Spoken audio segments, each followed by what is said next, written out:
to another episode of PaynePoints of Interest. I am Sarah Harbuck, and with me is Mike Payne, and we're just going to get right into the topic today. We have got a question from a Reddit user called Try Like a Fool. Not so much a question, but kind of I'm seeking advice. And this is what they say. And this one is actually, and the reason why I like this one so much was from the perspective of an employee to a business owner. So I think this will be interesting. It says, the small company I work for is literally 4 weeks away from being out of business. The total employees equaled the two owners and myself. They are not making any money and decided to not pay me so that they could put all their available dollars into marketing in a one last ditch effort to save the company. I only got a third of my salary for December, and I've got bill collectors calling me because I don't have the money to pay my bills.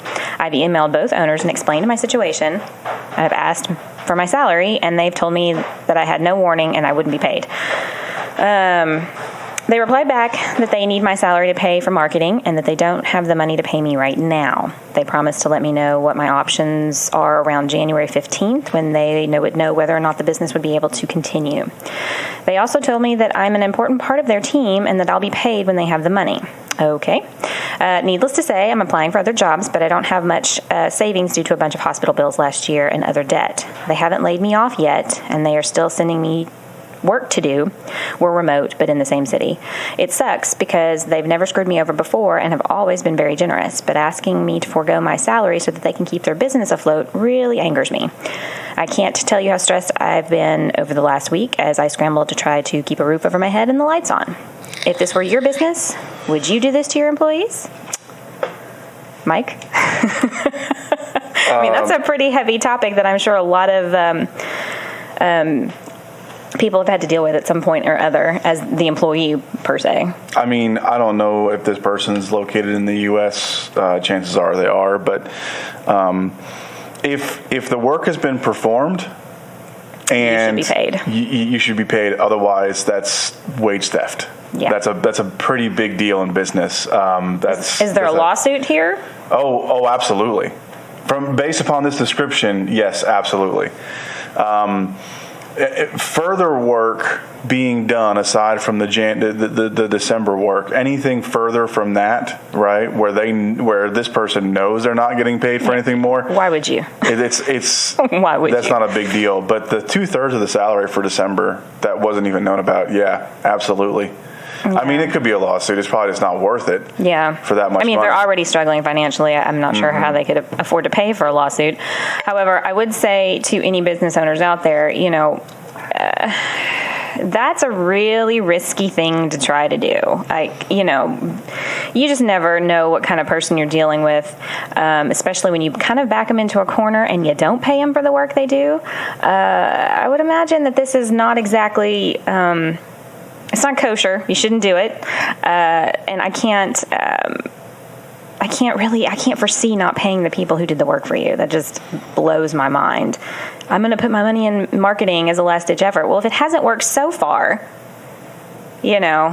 what makes you think that this last little push, which is probably, let's be realistic, not enough money to make a huge difference. Mm-mm. Would you imagine? No. Plus marketing isn't something you can just push one time. Mm-hmm. And anything, in most cases, right? It's a slow build. It's a burn. You'll do something this week. Say you do a big advertising push. You won't see anything from it for probably at least 2 to 3 weeks. At least. Maybe a month. So, that, and people don't seem to understand that concept. Whenever you are struggling and your sales are lower or your clients aren't coming in and you're like, okay, I'm going to do this marketing push. And they think, it's going to generate immediate results. I mean, that almost is never the case. I mean, it's something I've witnessed over the years running my own business and being a part of other businesses where, you do this push and you don't see any fruit from it for at least 2 to 3 weeks, maybe a month, depending on the type of business you have. So right. It's just not, it's not realistic. If you're out of money and you don't have any customers in the bag, you're going to be out of money. Yeah. If you're paying people, if you don't have enough in savings to pay yourself, I mean, this is where the financial aspect of the business is important, as far as the plan is concerned.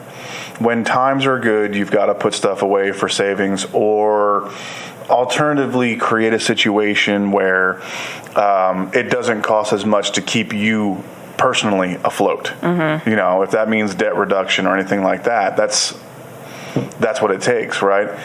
At the same time, during those good times, you have to be preparing for the bad. Yeah.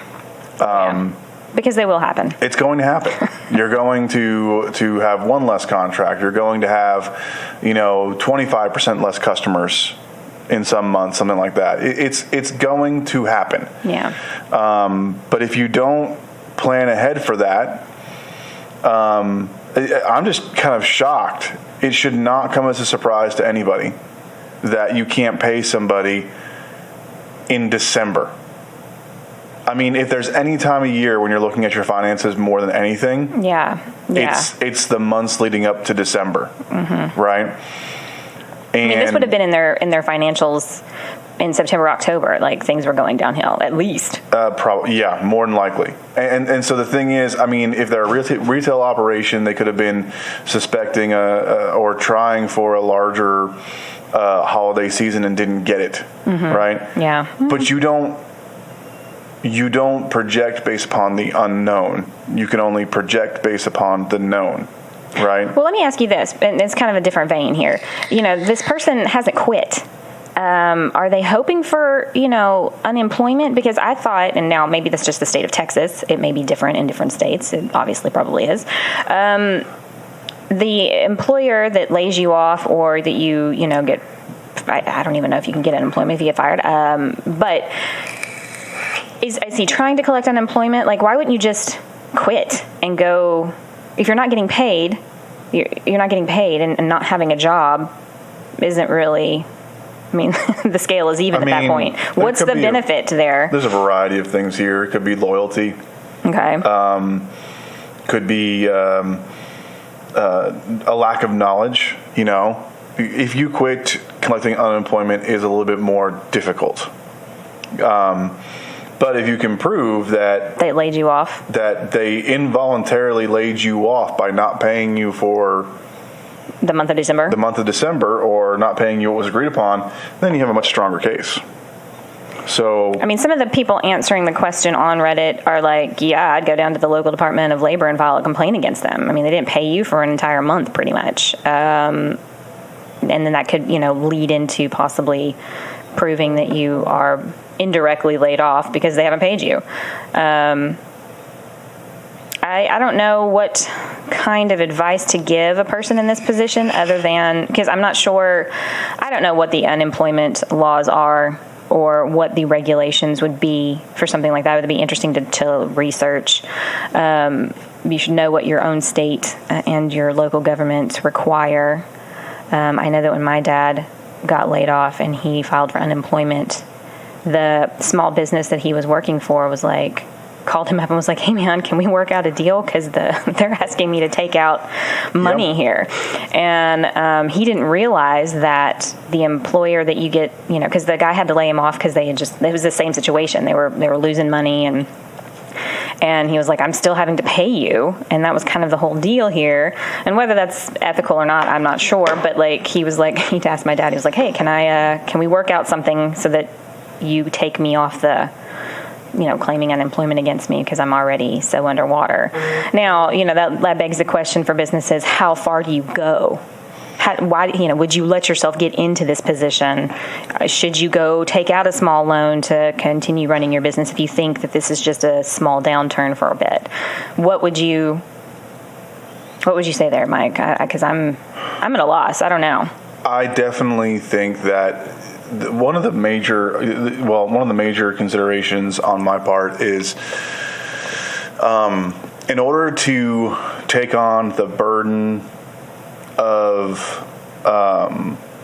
hiring actual employees, as opposed to doing a contract services thing, I would want to be sure that I have a particular line of credit available for not just cash flow purposes, but also for emergency purposes to say, hey, To pay your employees. I'm going to pay them, right? They're going to get paid no matter what, and then on the back end, I collect the rest of that. So, yes, as employers, once you take the step to being an employer, you do have certain responsibilities at that point, and payroll should be your top responsibility. You are now responsible for the livelihood not just of yourself, but of other people. So your number one priority should be payroll. And that's another reason why payroll is a direct expense in business. Yeah. There's so much, like, you don't get taxed on any of that. So when you pay payroll, you know, there is a lot of tax benefit to that because you're now responsible for other people, and you're making sure that the right people get the right money at the right time. Yeah, definitely. My advice for anybody, you know, running a business, don't let it get to that point. You know, you're starting to see that kind of downturn, and it's going to be risky keeping employees or not being able to pay them. Then you need to make a decision right then. Don't let it drag out forever, because it's bad on both of you to have to live through that situation. And I would be interested from anybody out there listening, what your experience has been in this particular issue. I'm sure other people have experienced working in a situation where that's the case, and perhaps owning a business where that might be a thing that they faced. So hit us up on our social media and give us your feedback on what's going on there with that particular problem. I'm guessing that's an issue a lot of us have to deal with it from time to time. So talk to us on our website, PaynePoints.com, Facebook and LinkedIn at PaynePoints, and Twitter at PointsPayne, and Instagram at Payne.points. I'll get it down eventually. Stick with us tomorrow. You'll have a whole other topic for you to talk about.